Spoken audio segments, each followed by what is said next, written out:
मुद्दे की बात तर्क के साथ, बारीक पड़ताल, सुलगते सवाल, पक्ष विपक्ष, पत्रकारिता निष्पक्ष। सबसे बड़ा सवाल देश का है। सवाल देश का है। सुनील राउत के साथ वीके न्यूज, राष्ट्र के नाम। नमस्कार, आप देख रहे हैं वीके न्यूज और मैं हूं आपके साथ मयंक गौड़। नजर डाल लेते हैं दिन भर की बड़ी खबरों पर। जनपद बिजनौर के थाना अफजलगढ़ के कादराबाद प्राथमिक स्वास्थ्य केंद्र से खबर सामने आई है, जहां कई सालों से किसी भी डॉक्टर की कोई तैनाती स्वास्थ्य केंद्र पर नहीं हुई है। आपको बता दें कि स्वास्थ्य केंद्र में सफाई कर्मचारी ही मरीजों का इलाज कर रहे हैं। इसी की वजह से शिवसेना के कार्यकर्ताओं ने स्वास्थ्य केंद्र पर डॉक्टर की तैनाती न होने को लेकर धरना प्रदर्शन किया। इसी के साथ जमकर नारेबाजी करते हुए विरोध भी किया गया। वहीं शिवसेना के जिला प्रमुख संजय राणा ने बताया कि स्वास्थ्य केंद्र पर कई सालों से किसी भी डॉक्टर की कोई तैनाती नहीं हुई है, जिससे स्वास्थ्य विभाग की लापरवाही उजागर हुई है और जिला प्रशासन से स्वास्थ्य केंद्र पर डॉक्टर की तैनाती की मांग की जा रही है। मेरा नाम संजय राणा, शिवसेना जिलाध्यक्ष बिजनौर। आज जो यहाँ कादराबाद में धरना प्रदर्शन हो रहा है जी, अरे जी क्या मामला है, क्या मांग है जी? यहाँ लगभग 2016 से लेकर 2022 तक के बीच में कोई भी डॉक्टर नहीं है। अच्छा। उसके बाद में एक फार्मासिस्ट है और कोई स्टाफ नहीं है। किसी प्रकार की कोई भी दवाई यहाँ पूरी तरह से नहीं मिल पाती।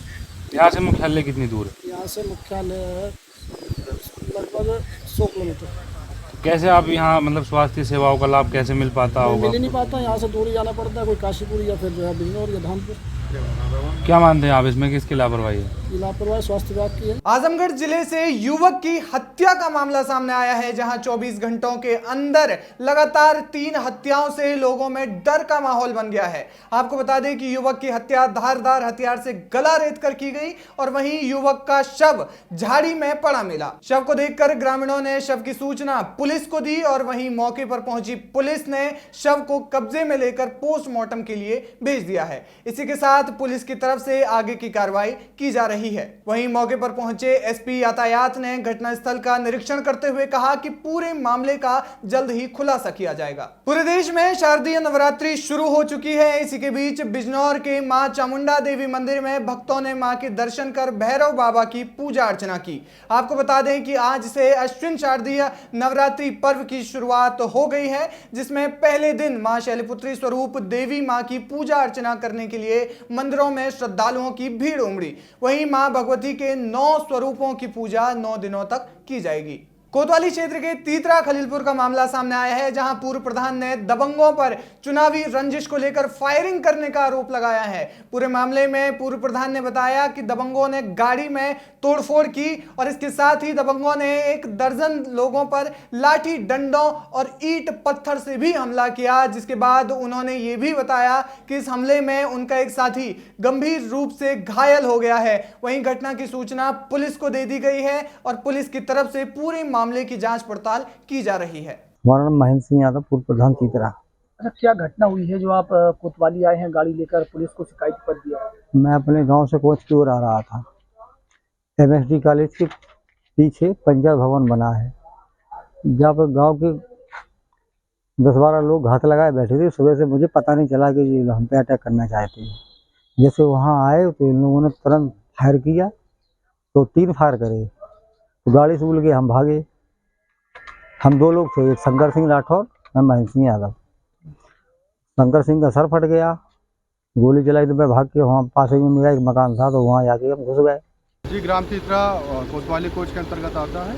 एक सूचना मिली जिसमें 2 पक्षों के बीच मारपीट और झगड़े की बात कही जा रही थी। इस सूचना पर मुख्य क्षेत्राधिकारी कोच द्वारा मौके की छानबीन की गई और तथ्यों की पड़ताल की गई। तो बात ये थी कि महेंद्र सिंह यादव है, पूर्व प्रधान है, और एक शंकर सिंह राठौर है।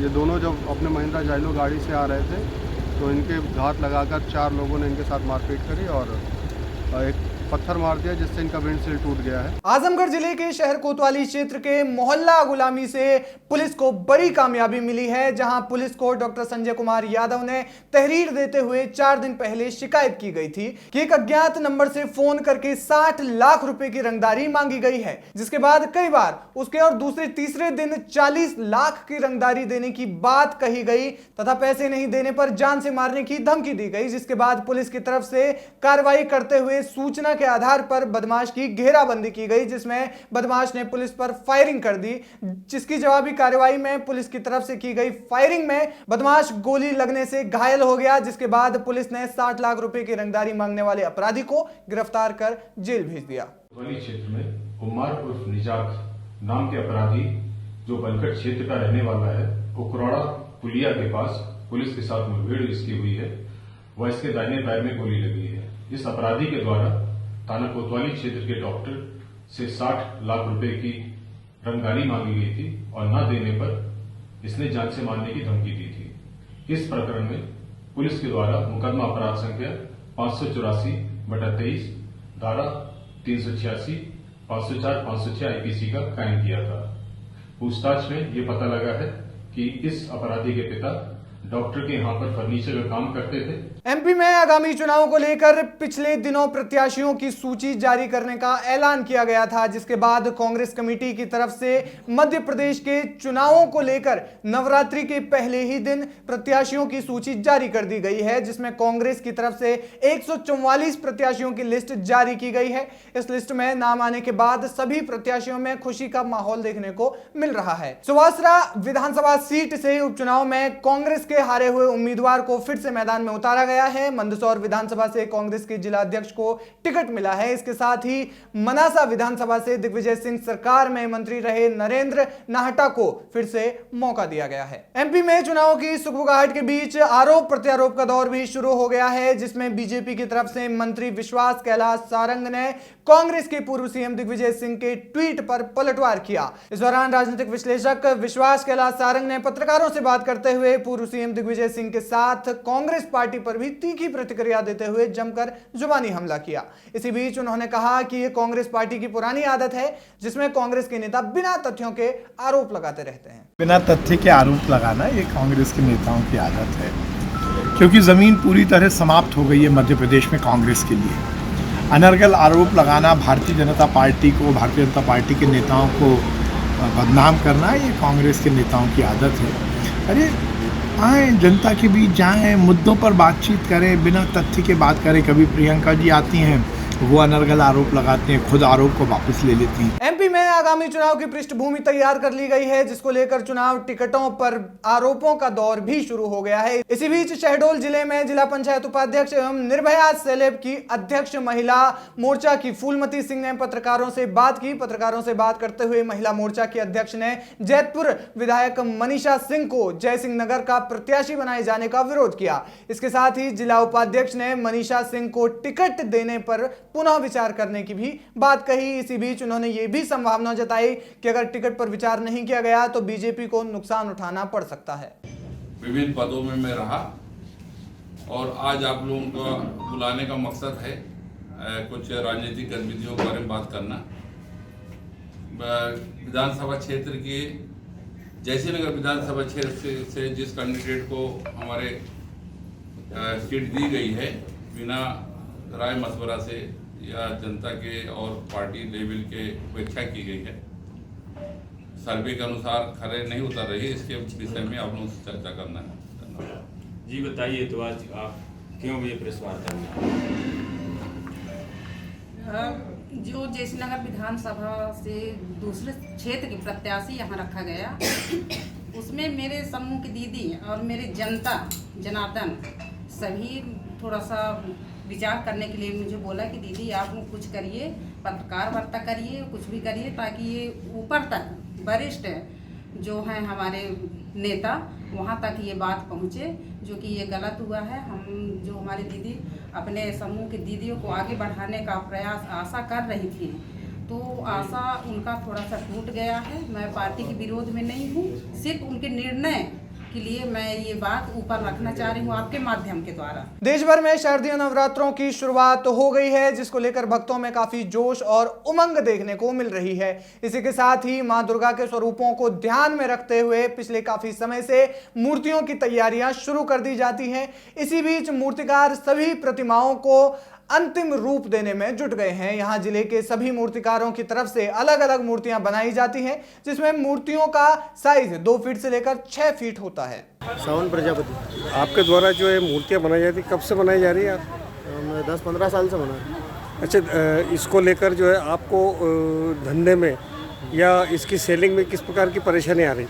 सेलिंग में ये परेशानी आई कि अभी जैसे चुनाव चल रहे तो कुछ नेताओं ने क्या करा कि जैसे मूर्तियाँ बांट दी फ्री में, उनका प्रचार करने के लिए उन्होंने मूर्तियाँ फ्री में बांट दी, और जो कस्टमर थे अपने जिन्होंने यहाँ पे बुक करा के गए थे 100-200-300 रुपये दे के, अब वो वापस लेने नहीं आए और वो मूर्ति हमें अवेयर नहीं पड़ी। कम से कम 1-1.5 लाख का माल तो ऐसे ही बच गया हमारा इस साल जो विधायक है जो खड़े हुए नए नेताओं की वजह से, क्योंकि इन्होंने क्या करा, मूर्ति बांट दी फ्री फंड में। एमपी में आगामी चुनाव और त्योहारों को देखते हुए पुलिस प्रशासन की तरफ से सुरक्षा की सभी तैयारियां कर ली गई हैं, जिसको लेकर एमपी के आगर में पुलिस प्रशासन की तरफ से आम लोगों में सुरक्षा का भाव पैदा करने के लिए शहर भर में फ्लैग मार्च किया गया, जिसका नेतृत्व पुलिस अधीक्षक ने किया। इस फ्लैग मार्च में भारी पुलिस बल देखने को मिला। देश भर में नवरात्रि की धूम देखने को मिली है, जहां 15 अक्टूबर से शारदीय नवरात्रि की शुरुआत हो चुकी है, जिसके लिए 9 दिनों के नवरात्रि पर्व को देखते हुए प्रशासन की तरफ से भी तैयारियां पूरी कर ली गई हैं। नवरात्रि को देखते हुए मंदिरों को भी दुल्हन की तरह सजा दिया गया है, जहां सुबह से ही मंदिरों के बाहर भक्तों की लंबी लाइनें देखने को मिल रही हैं। इसके साथ ही एमपी के सिद्धपीठ मां शक्ति शारदा देवी धाम मैहर त्रिकूट पर्वत पर विराजमान मां शारदा देवी के शारदीय नवरात्रि मेले के लिए भी प्रशासन की तरफ से पुलिस की कड़ी चौकसी बढ़ा दी गई है। किधर से आए हैं और कब आए हैं दर्शन करने? मैं जबलपुर से आया हूँ दर्शन करने के लिए, अभी पहुँचा हूँ, रोपवे से आया हूँ, और बहुत ही सुलभ मार्ग है माता रानी के यहाँ पहुँचने का, और माता रानी बहुत ही सिद्ध देवी हैं और हमारी तो कुल देवी भी हैं। ये जो भी जिस मनोकामना से आता है तो अवश्य उसकी पूर्ति होती है। एमपी से लगातार इस तरह की खबरें आना आम सी बात हो गई है, जिसमें आम लोगों को गैंग की तरफ से ठगी का शिकार बनाया जा रहा है। ऐसा ही मामला एक बार फिर से सामने आया है, जहां इंदौर क्राइम ब्रांच ने बड़ी कार्रवाई करते हुए 1 दर्जन कपड़ा व्यापारियों से करोड़ों की धोखाधड़ी करने वाले गैंग को गिरफ्तार किया है, जिसमें इंदौर क्राइम ब्रांच ने सूरत के व्यापारियों ने शिकायत की थी कि 3 दुकानों की तरफ से कपड़ों का गठान लिया था और करीब 91 लाख रुपए का माल लेकर आरोपी रातों रात दुकान खाली करके फरार हो गए हैं, जिस पर पुलिस को बड़ी कामयाबी हाथ लगी है, जिसमें इंदौर क्राइम ब्रांच की तरफ से कार्रवाई करते हुए ठगी करने वाले गैंग को गिरफ्तार कर लिया गया है। इंदौर में 2 कंपनियां संचालित थी, डीके एंटरप्राइजेज और बालाजी एंटरप्राइजेज के नाम पर। ये कंपनियां इनसे कॉटन खरीदती थी और उसके बाद जो है इनको उसका पेमेंट करती थी। तो सूरत के व्यापारियों की शिकायत थी कि इन दोनों कंपनियों ने उनसे भारी मात्रा में जो है कॉटन खरीदा और उसके बाद जो है वो कंपनियां रातों रात जो है गायब हो गई। इस संबंध में जो जांच पड़ताल की गई तो ये पाया गया कि लगभग 2.5 करोड़ का जो है फ्रॉड ये और दर्जन भर व्यापारियों के साथ किया गया है। एमपी के इंदौर से ठगी का मामला सामने आया है, जहां देश की जानी मानी कंपनी मुथूट फाइनेंस पर ठगी करने का आरोप लगाया गया है, जिसमें पीड़ित की तरफ से बताया गया कि उसने मुथूट फाइनेंस में सोने की चूड़ियां रखी थी, जिसकी कीमत लगभग 2,80,000 रुपए थी, जिसमें बताया गया कि गहने मुथूट फाइनेंस में रखे गए खराब हो जाएंगे और लिमिट खत्म हो रही है। इसके बाद युवक ने बताया कि उससे बोला गया कि गहनों के बदले 2 लाख रुपए दे दे, जिसके बाद युवक ने पैसे दे दिए और जब गहनों को बेचने गया तो उसे पता चला कि उसको दी गई सोने की चूड़ियां नकली हैं, जिसकी सूचना पीड़ित ने पुलिस को दी।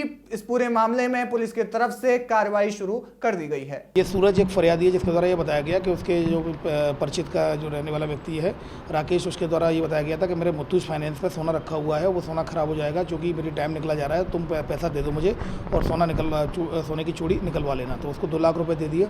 जब उसने सोने की चूड़ी मुथूट फाइनेंस से निकलवाई और बेचने के लिए सेल करने के लिए गया तो वो चूड़ियाँ नकली थी। तो इसमें जो धोखाधड़ी की विभिन्न धाराओं के तहत केस रजिस्टर कर लिया गया है। इसमें इंपॉर्टेंट बात यह है कि चूँकि जिस व्यक्ति ने मुथूट फाइनेंस में भी जो चूड़ियों को रखा था तो वो भी नकली थी। ऊपर जो कवरिंग थी वो ज़रूर उसमें गोल्ड था, लेकिन बाकी नीचे उसकी नकली सोना था।